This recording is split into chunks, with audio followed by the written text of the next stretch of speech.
first to see the latest video. Hello friends, we are back again with another video on a topic which you guys suggested. That is startups and why do they succeed. Now before starting, I have to tell you this is a fairly vast topic and we won't be able to cover it in just one video. However, I would like to tell you that we will be launching a series of videos so that we can cover each and every minute detail and aspect of this topic. Now there was a study which was conducted as to why startups succeed, involving around 200 companies. Now not all of them were successful, some of them were failures as well. And it was found out that the successful companies had 5 variables which they depended upon heavily. These were the ideas, the business model, the team, the funding and the timing. These are the 5 variables on which the company depended. Now I would like to take a moment to ask you guys, what do you feel is the most important? Now if you said ideas, I would like to tell you that it was only 28% important. If you told me that the team is important, then yes, it contributed to around 32%. It's a great percentage, but it wasn't the best. Moving on, if you said that it was the business model, it was 24%. Again, a good percentage. Moving towards the funding, get ready to be surprised. It only depended around 14% on the success of the company. That's right, funding was not so important. Now, the timing, the last one variable, was around a whopping 42%. That's right, I am not making this up. These are the results of this study. Now, some of you might be thinking that this is too bizarre. However, I would like to tell some of you that, all of you instead, that not one variable is important. Each and every variable is important in the success of an organization. Think of them as the wheels in a clock. If one wheel starts functioning, then it will always lead to the other wheels functioning as well. But if one wheel is not working, then the clockwork will not work and it will not show you the correct time. Today we'll discuss about the ideas. Now each and every person has an idea, but the differentiating factor between a good idea and a bad one depends upon the execution of the said idea.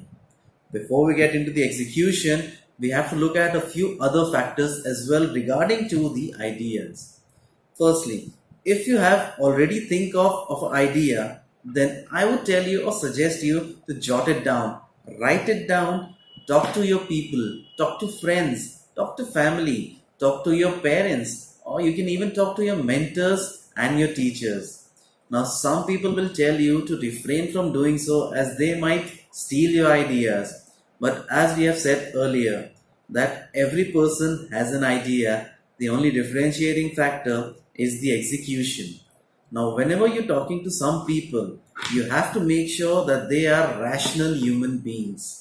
Now rationality has nothing to do with the economic success of a person or the level of hierarchy in which they are in their current organization. The best leaders always go around the room and try to ask each and every person suggestions about their ideas. Now firstly, no one will be interested or give you a positive feedback about your ideas. You have to convince the world that it's a great idea and it will be a success. When you're in this stage, in the stage of adolescence, you have to keep a positive attitude. Now repeat after me. I never lose. Either I win or I learn. Try to always get some negative feedback or criticism about your ideas. Now why so? Because trust me, these negative feedbacks will be the best teachers or guides and mentors which you will get.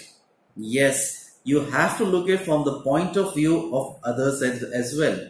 See, you might have one point of view or one perspective on your idea, but you have to take into consideration the point of view and perspectives of others as well. So always go for or listen to the negative feedback. However, refrain from listening to the naysayers, those people who simply say it cannot be done. Always ask them the reasons why it cannot be done. make a list of these negative feedbacks and try to work on these one by one and try to remove these negative feedbacks from your product or service, whichever it may be, one by one. And in the end, when there are no more negative feedbacks, your product or your service is ready. But before going into the market, I would tell you guys to test your ideas, your products, or your services rigorously. Always try to look at or find at least one negative thing in your product. And when the time comes that there are no negative things, you can move forward. Now, moving on, I would like to tell you one more thing, that there is a saying in the army which says that the more you sweat in the practice field, the less you'll bleed in the battlefield. And trust me, the business world is exactly that, a battlefield. So test your ideas rigorously. Now, some of you might be saying that all of this is extremely fine and good, but do not have an idea as of yet. So how do I get a good idea? Then there is one simple exercise which I can suggest to you guys to find that winning idea. That is, try to come up with one idea every day. Now, I'm not saying it has to be a good idea, but try to come up with at least one idea every day. Now, the purpose for this exercise is to get your brain accustomed to thinking new and new ideas. So, in order to get that winning idea, do this exercise.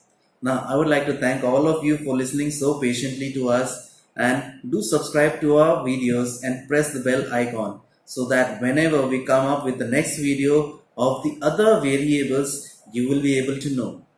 Thank you, and I'm Anuj Sethi signing off from AMS Group of Institutes, and as always, happy learning.